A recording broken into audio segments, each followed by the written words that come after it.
punishment.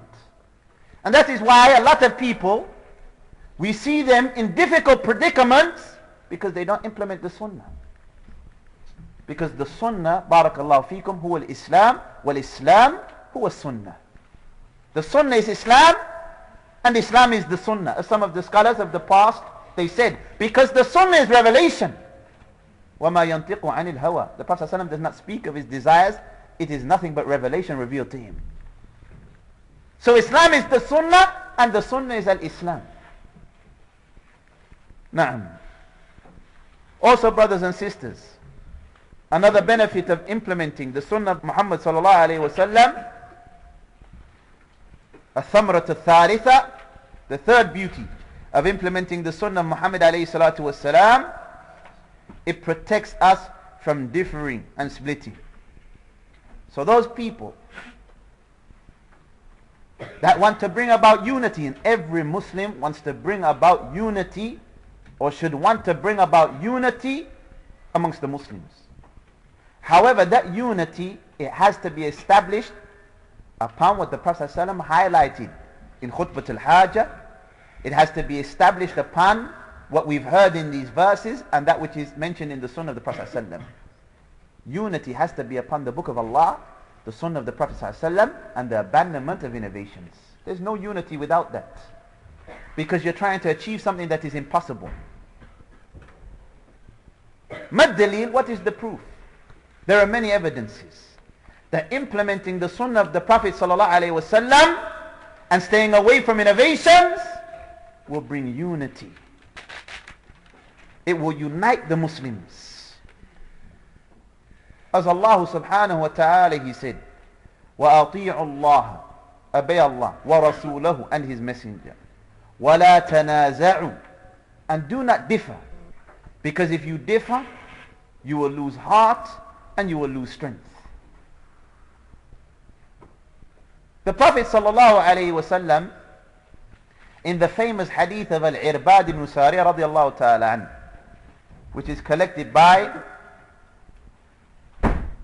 in the Sunan, the Prophet sallallahu alayhi wasallam, he admonished the companions on one occasion, to the extent the companions, some of them, they said, وَعَظَنَا رَسُولُ اللَّهِ صَلَّى اللَّهُ عَلَيْهِ وَسَلَّمَ مَوْعِظَةً بَلِيغَةً. The Prophet ﷺ, he admonished us with a powerful and strong admonition.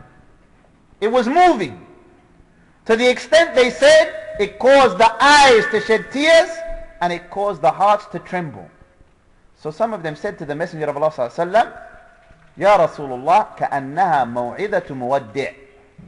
O Messenger of Allah, it is as if this is the sermon of someone who is saying goodbye. Because the Prophet ﷺ, he knew he was going to die. The Prophet ﷺ, he knew he was going to die. So therefore he was preparing the Sahaba and after the companions, the Ummah, for this occasion. What did he say? The Prophet ﷺ, he said, when they said, فَأَوْصِنَا, advise us. So listen, this is advice of Prophet Muhammad ﷺ for the Ummah to implement. The Prophet ﷺ said, أُوصِيكُمْ بِتَقْوَى اللَّهِ, I advise you to fear Allah Azza wa Jal. Fearing Allah requires that we worship Allah Azza wa Jal alone, at-Tawheed. There is no taqwa without Tawheed. There is no taqwa without Tawheed. There is no piety without worshipping Allah Azza wa Jal alone, without any partners. أُوصِيكُمْ بِتَقْوَى اللَّهِ, I advise you to fear Allah, the mighty and majestic. وَالسَّمْعِ وَالطَّاعَةِ, and to hear and obey the ruler, even if it be an Ethiopian slave. What else did the Prophet sallallahu alaihi wasallam, what else did he say? فَإِنَّهُ مَنْ يَعِشْ مِنْكُمْ فَسَيَرَى اخْتِلَافًا كَثِيرًا. The Prophet ﷺ said, those from amongst you. He was talking to his Sahaba. So imagine like we're gathered today. The Prophet ﷺ, he was addressing his companions. He said, those who live long from amongst you, you will see great differing. Ikhtilaf. The Prophet ﷺ, now he's going to present to them a solution. What will protect them from the ikhtilaf? Because the Prophet ﷺ, he told them the problem and he is going to give them the solution. What is the solution? So the problem is what? Al-ikhtilaf. The solution is what? He said, فَعَلَيْكُمْ بِسُنَّتِي. Stick to my sunnah. So one of the beauties of the sunnah, it will protect you from ikhtilaf. This praiseworthy differing and splitting. فَعَلَيْكُمْ بِسُنَّتِي وَسُنَّةِ الْخُلَفَاءِ الرَّاشِدِينَ الْمَهْدِيِّينَ وَعَضُّوا عَلَيْهَا بِالنَّوَاجِذِ. And the sunnah of the rightly guided khulafa, Abu Bakr, Umar, Uthman and Ali radiallahu ta'ala anhum ajma'een, the way of the companions, and hold on to this with your molar teeth. What does it mean, hold on to it with your molar teeth? Meaning, your molar teeth, if you bite with your molar teeth, you will get a good grip. It means stick to the sunnah no matter what. Even if you're the minority, stick to the sunnah. Even if the majority of the people around you oppose you, stick to the sunnah. Because in the sunnah lies success. And when you let go of the sunnah, that will bring humiliation. So the Prophet ﷺ, he said, alaykum bi sunnati, stick to my sunnah and the sunnah of the rightly guided khulafa. So implementing the sunnah will protect you from differing. So if someone comes today and says, we want to unite upon anything, we just want to unite for the sake of uniting, we're all Muslim. What do we say? We say, naam akhi. We want to unite. Unity is important. However, it is impossible to unite except upon the book of Allah and the sunnah of the Prophet ﷺ, upon the understanding of the companions and abandoning innovation. Whoever tries to unite upon other than that, he's trying to do that which is impossible, and he's opposing the command of Allah Azza wa Jal and the command of the Prophet sallallahu alaihi wasallam, and that which is known from the religion. Barakallahu feekum. The fourth beauty of implementing the sunnah of Muhammad sallallahu alaihi wasallam is that implementation of the sunnah of Muhammad sallallahu alaihi wasallam, anna fi luzum as-sunnah tahsil al-hidayah wasallam min ad-dalalah.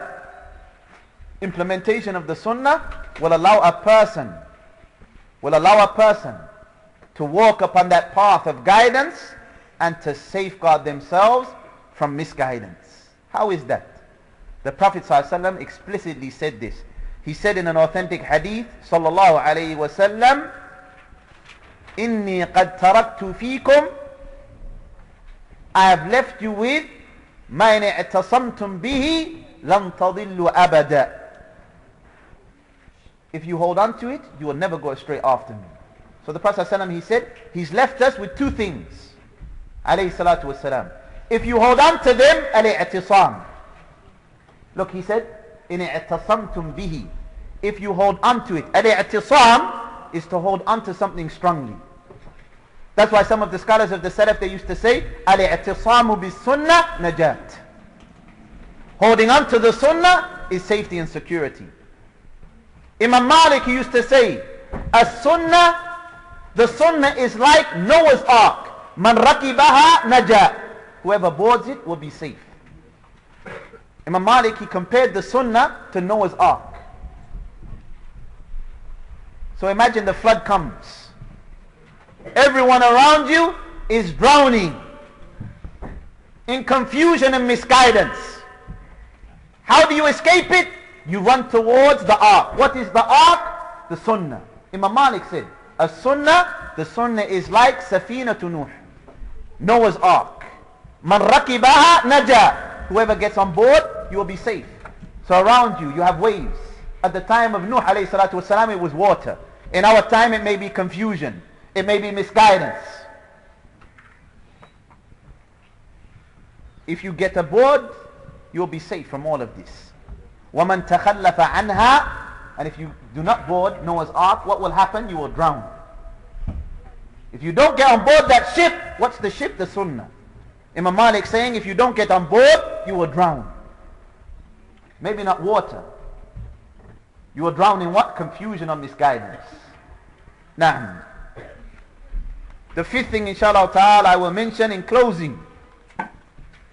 The fifth beauty of the sunnah, implementing the sunnah of the Prophet sallallahu alaihi wasallam, أن في سنته صلى الله عليه وسلم تحصيل تمام الأخلاق وجميلها ومكارمها. If you implement the sunnah of the Prophet sallallahu alaihi wasallam, you will have the best character